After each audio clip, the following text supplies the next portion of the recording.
This is the video for 3.2. Today we started our talk about linear functions, and this is really exciting because this is what we're going to talk about for probably about the next 2 to 6 weeks.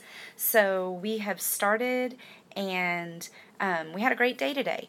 So a linear function, if it's a graph, has to be a non-vertical straight line. Okay, so we talked about the word linear has the word line in it, so that should make sense to you. The reason it has to be non-vertical, remember, is because it has to pass the vertical line test in order to be a function to begin with. Okay, so here we have two graphs. If you notice right here, it says, do these graphs represent a linear or non-linear function? Explain. Okay, so if you look at this first graph, I see a non-vertical straight line. Therefore, the first graph would represent, this would be linear. And for your explanation, you could say that it is a non-vertical straight line.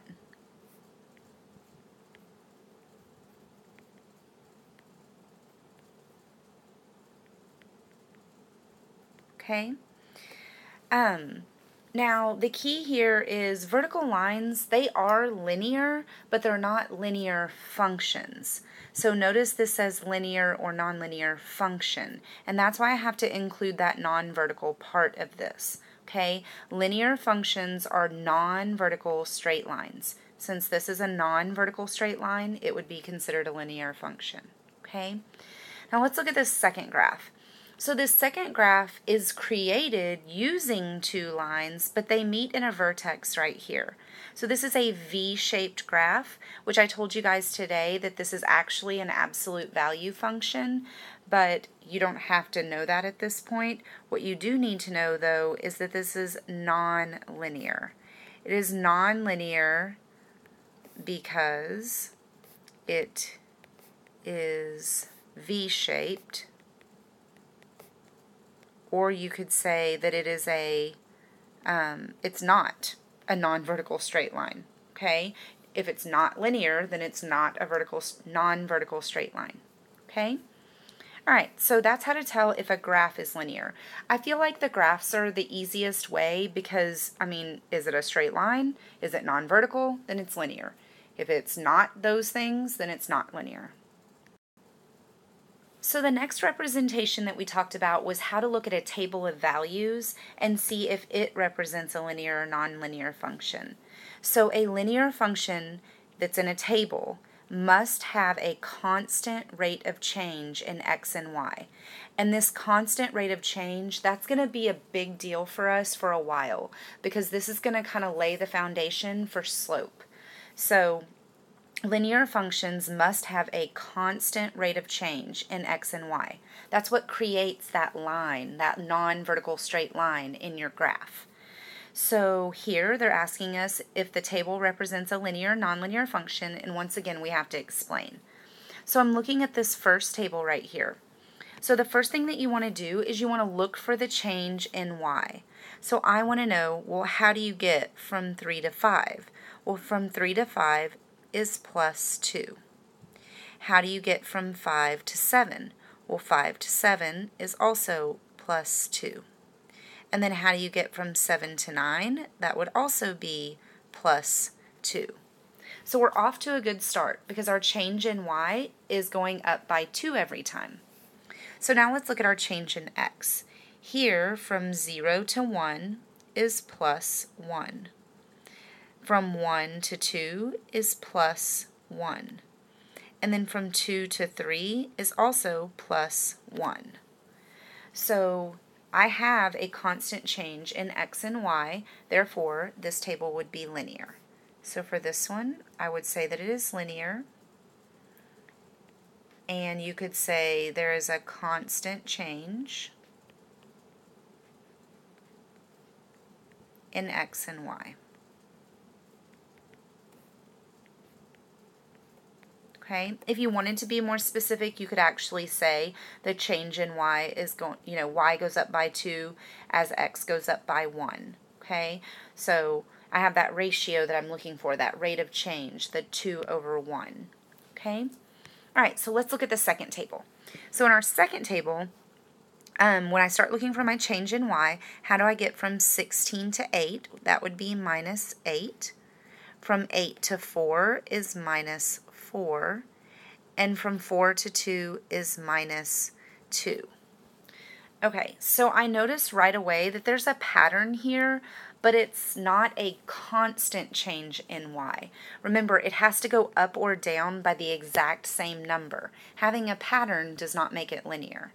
So I can stop at this point, and I know that this second table of values is nonlinear because there is not a constant change in y. And that's what your explanation would need to say. No constant change in y. Okay?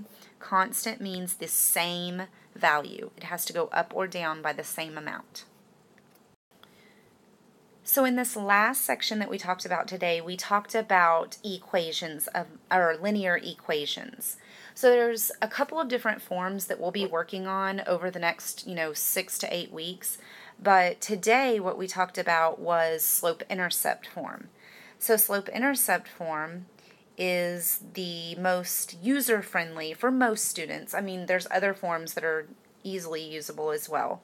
But slope-intercept form is y equals mx plus b. This is probably the most recognizable form of a linear function. If you talk to your parents and you say y equals mx plus b, there's a good chance that they're going to remember that. Okay?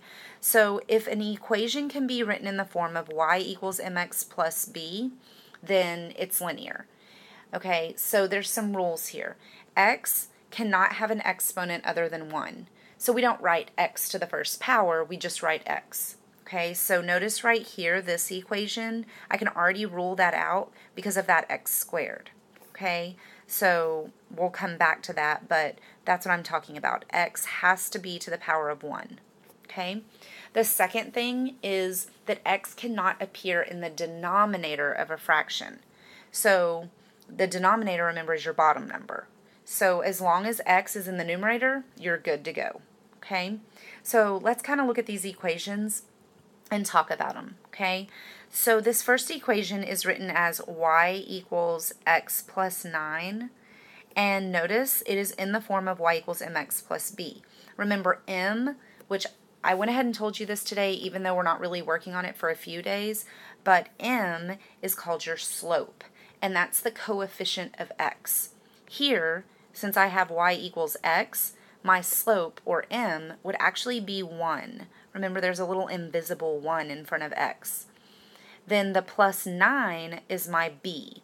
And I told you guys today that b is your y-intercept. And that is going to be an important point when we start graphing and when we start talking about linear functions a little bit more.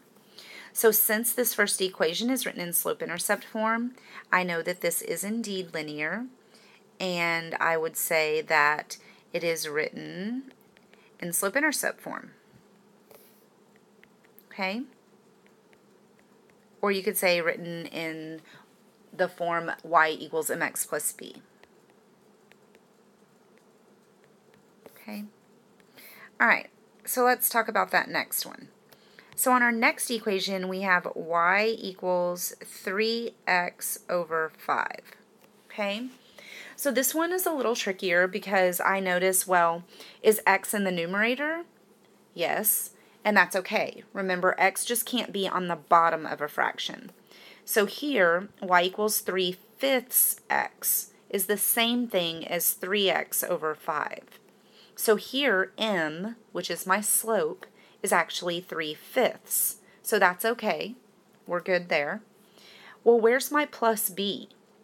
Well, here, if there is no number being added or subtracted, that just means that your y-intercept is 0. Which is okay because we could start our graph at 0, okay? So this second equation also is linear. It is written in slope-intercept form, which, like I said before, that's the y equals mx plus b. It follows the rules. X has an exponent of 1. It doesn't appear in the denominator, therefore it would be linear, okay? All right, let's look at that last one, which I've already talked about a little bit. So y equals 5 minus x squared. So x being squared is a problem. Okay, we can't have x with an exponent of 2, otherwise it will not be linear. It is actually something that we'll talk about this year. It is actually called quadratic. Okay, so this is nonlinear, and you need to say that x has an exponent of 2, or has an exponent of 2, or you could say that it's squared, and therefore that is what makes it nonlinear. Okay?